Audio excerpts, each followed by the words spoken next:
Hello, GLTD family. I am back. I am still focusing on this book, Things That a Little Bird Told Me, written by Bistone, the co-founder of Twitter. It's a very fascinating book, and he talks about, life, the creative life, and all our living should be creative. And one of the things that he's talking about. Last time we talked about the GPS system. This time he was talking about constraints. And we're all constrained, right? Time, family, obligation, whatever reason. And these constraints have kept us from achieving a lot of our goals, right? Achieving a lot of our dreams. And I like what he says. And I was talking to my best friend about this, and I was telling her, you know what? I know that I'm going to have to give up some sleep to accomplish what I need to do. And that's okay. I'm not going to be sleep deprived, but I'm going to reprioritize what is necessary to accomplish my goals and dreams. And I like what he said here. He gave the example of Herman Hauser, and he was the guy in charge of the company that put the chip into your cell phone. And without that, your cell phone couldn't work. And of course, now he's a multi-billionaire. And so asked him, how did you do this? What kind of team did you have in technology and blah, blah, blah, blah. And this is what he said. He says, I'll tell you how we came up with the perfect chip for a mobile. It was an accident. You know what I gave my team? No money, no time, and no resources. And yet they were able to form this new technology. And I like what he says. He says, embrace your constraints, whether they are creative, physical, economic, or self-imposed. They are provocative. They are challenging. They wake you up. They make you more creative. They make you better. That is a challenge for us GLTD people, right? Embrace your constraints. And one more quick thing. There's so many. Okay. And so the next one was talking about the safety net.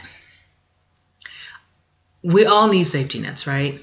The problem is that we never get out of the net, right?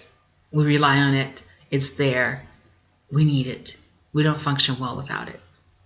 And he was saying that when it comes to taking risks, we get caught in the safety net. It's natural to set up safety nets.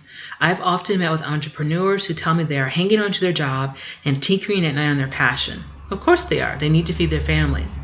The problem is, unless you are willing to accept the worst case scenario, you can't expect to achieve the best case scenario.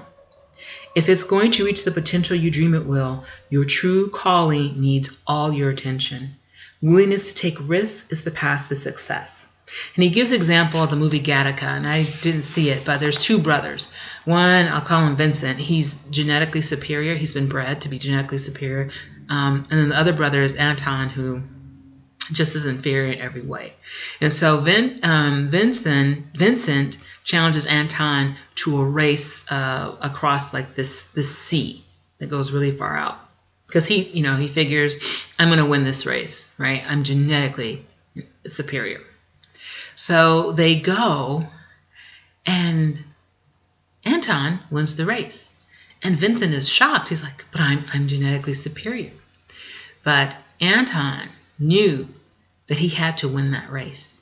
So he gave so much energy because he didn't worry about getting back. He just simply worried about winning the race. I really like that example. And it says that if it's something that you truly want, you will have to be willing to be crazy to risk failure. And he talks about how that 90% of all startups fail. Yeah. And it talked about how even Pixar was sold by George Lucas, who just, he's known for the Star Wars films and things like that. He sold it to Steve Jobs and for $5 million. And of course now Pixar, the animation people, are now worth $7.4 billion. Got to take that risk. And then he talks about how he was in high school and he wanted to learn how to do the flip, right? It's like a handspring. And he couldn't do it. And so finally the teacher said, you know what?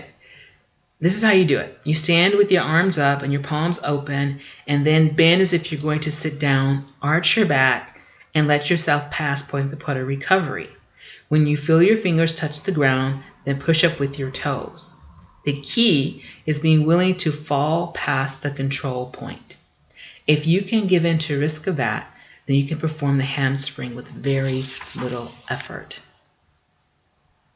And I liked what he says. He says, deciding to leave behind valuable options may mean ruin and failure, but it often works out. I don't know. Greenlight your day, people. Have a wonderful, wonderful day. I will talk to you guys later. Bye.